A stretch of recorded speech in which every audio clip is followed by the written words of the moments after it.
लगाम लगाने के लिए रियर व्यू जो सेंसर है वो लगाना जरूरी होगा। अभी फिलहाल लगभग सभी गाड़ियों में रियर मिरर होते हैं, लेकिन सरकार का ये मानना है कि ये काफी नहीं है और कई बार गाड़ी पीछे करते वक्त छोटे बच्चे या इस तरह की कई घटनाएं हुई हैं जहां वो इसके जद में आ जाते हैं और एक्सीडेंट्स हो जाते हैं। इन सब पर लगाम लगाई जाएगी। इसके अलावा ओवर स्पीडिंग ना हो। अक्सर ओवर स्पीडिंग की घटनाएं बहुत बड़ा कारण है एक्सीडेंट्स के पीछे। इसके लिए जैसे ही आपकी गाड़ी की स्पीड 80 किलोमीटर से ज्यादा होगी, बीप्स बजने शुरू होंगे, ऑटोमेटिकली हो जाएगी और अगर और ज्यादा स्पीड आप करते हैं तो ये बीप्स की जो फ्रीक्वेंसी है वो बढ़ जाएगी। ये सारे फीचर्स का होना जरूरी होगा और कार सेफ्टी या जो इसकी जो फिटनेस टेस्ट है वो सारे ऑटोमेटेड करने की प्लानिंग हो रही है।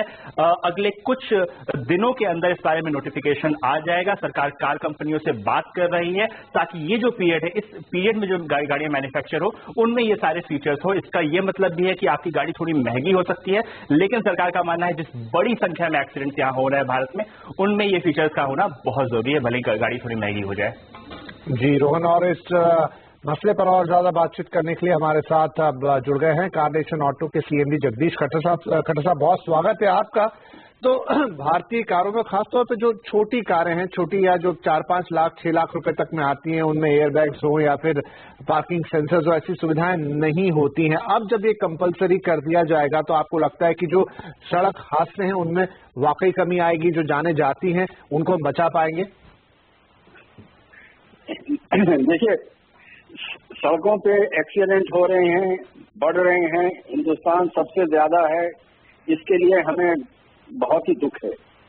लेकिन मेरा पहला रिएक्शन यह है कि ये सरकार नीजर रिएक्शन करती है। ये जो आज कहा जा रहा है कि ये रियर व्यू मिरर में सेंसर लगाएंगे, पीछे कैमरा लगाएंगे, ये किसी और देश में रेगुलेशन नहीं है इसका, ये एक फीचर है और ये फीचर आज भी अवेलेबल है बहुत सी गाड़ियों में। और अगर आप बाजार में चले जाएं तो ये एक्सेसरीज भी मिलते हैं। सो मैं इसके अगेंस्ट नहीं हूं, लेकिन खाली मैं ये कह रहा हूं कि हर किसी को ना कोई बात होती है, कहते हैं कि इसका रेगुलेशन करेंगे। सब रेगुलेशन बनाए जाते हैं, सोच के बनाए जाते हैं, अगले 10 साल का रोड मैप दिया जाता है।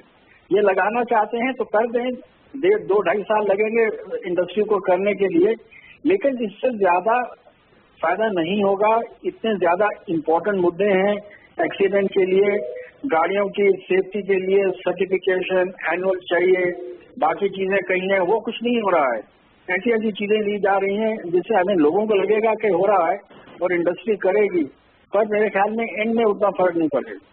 जी खट्टर साहब, दूसरा पहलू ये कि इससे डेफिनेटली जो गाड़ियों की कॉस्ट है वो बढ़ेगी।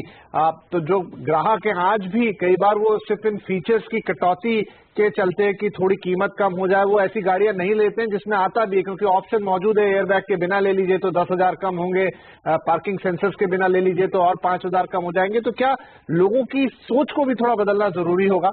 एब्सोल्युटली साहब, बहुत बिल्कुल ठीक कह रहे हैं। मुझे याद है कि हमने जो आप कह रहे हैं एयरबैग की गाड़ियों का जो ऑप्शन है उसकी बहुत कम परसेंटेज होती है। साहब, इसके साथ जैसे आपने कहा, सरकार को जनता को इसके लिए जागरण करना चाहिए। सरकार को बताना चाहिए कि इन चीजों से क्या फायदा है, और अगर इस वक्त अगर रेगुलेशन नहीं भी है लेकिन कुछ मॉडल में उसका वेरिएंट अवेलेबल है तो लेना चाहिए।